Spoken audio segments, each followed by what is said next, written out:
Welcome to our posts. Today we will see stories of r/ProRevenge. Deny my employee claim and tell me if I don't like it, I can leave? I will withdraw everything from your company and watch you disintegrate.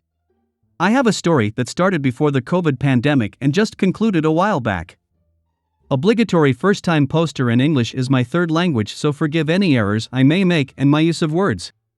I am a typical simple guy who just likes relaxing and was born with the proverbial silver spoon in my mouth. I am the black sheep of my family and a middle child to boot, double whammy, but I at least have a little brains and some luck, which I kind of use on a day-to-day basis. Due to my parents' connections, I managed to get into lucrative schools in my country, did my military service and was promoted upward to captain, and later on was shipped off to college out of country. I have never been too close with many people apart from my circle of friends, and I prefer it that way. After my college, I was employed in government, you guessed it, family connections, and after a few years was able to use my name to get ahead and meet people who helped me set up several businesses in my area, a coastal city, where this story happens. The money I used was generally allowances, small inheritance from my late grandma, some investments, a fund that was started when I was a baby, and money gifted to me by family, basically an attempt not leave me broke enough to embarrass them, even though I'm a simple low-maintenance fellow. LOL. My businesses are booming since the coastal area we live in attracts a lot of tourists, local and international, and of course some locals who wish to mingle with the tourists to get green cards, pen pals, spouses, and such. Typical coastal city, I guess. The incident. As a proprietor of my businesses, I have most, if not all, of my staff on salary, since it's the best way for them to gain benefits and is easier for me as a business owner tax-wise. Tipping is more of a gift typically, since we do not have a tipping culture, and I have my staff on comprehensive medical insurance, which has additional dental and optical on top of the national governmental healthcare medical scheme. Our government hospitals provide all services free, but wait times for elective surgeries are exhausting.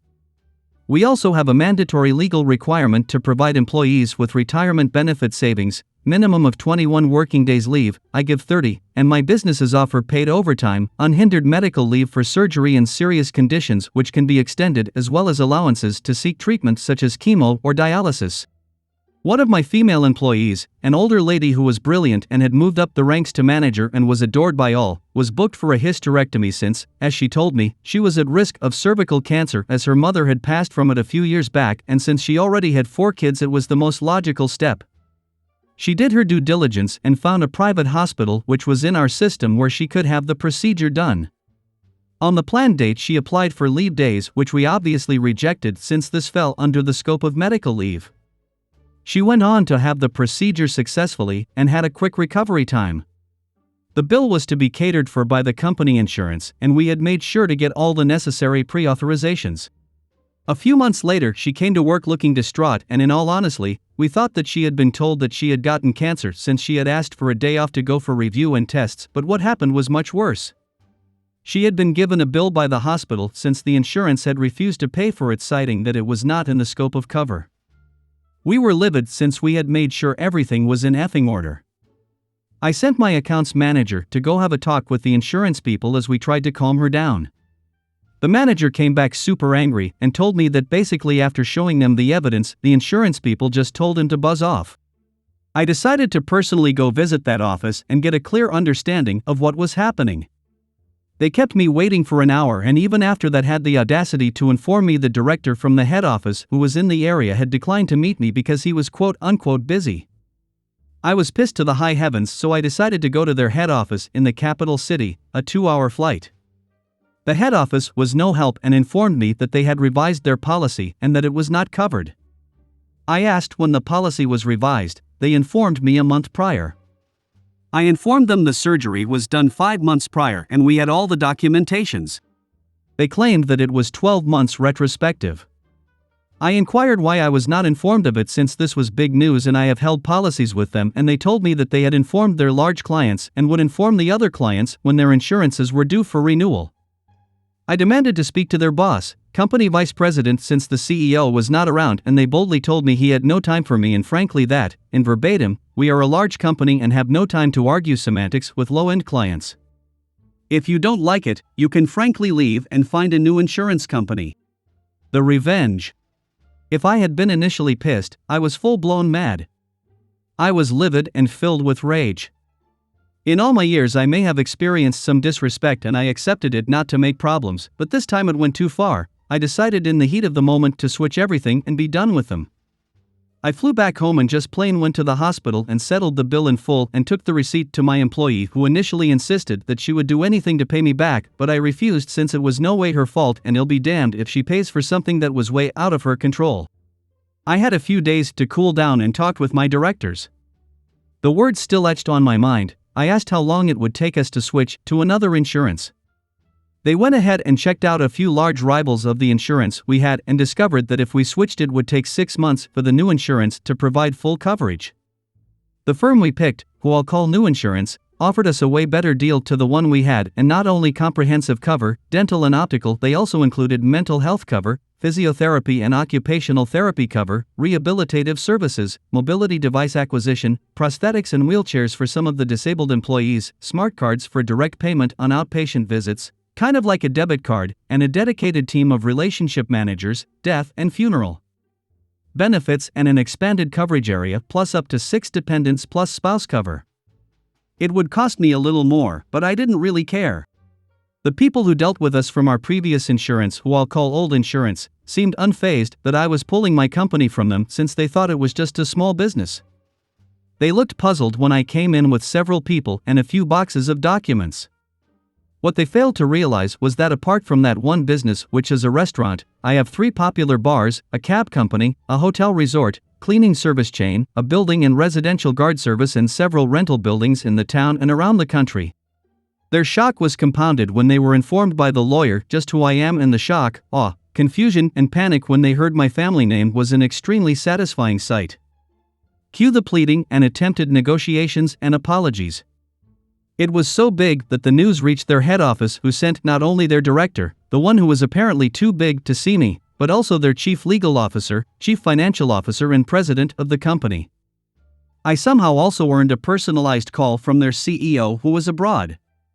No amount of sweet talking was changing my mind, and by the end of 6 weeks we had completely removed ourselves from the old insurance.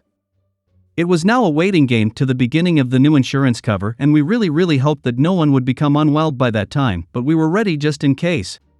In that waiting time and after the new insurance commenced, I talked to my friends and my family on one of my holiday visits. My older brother's kids adore me, and my family kind of realized they were a-holes to me and are trying to re-enter my life, and thought that was that. Aftermath. My friends and family took my words and also pulled their businesses from the insurance to other insurances.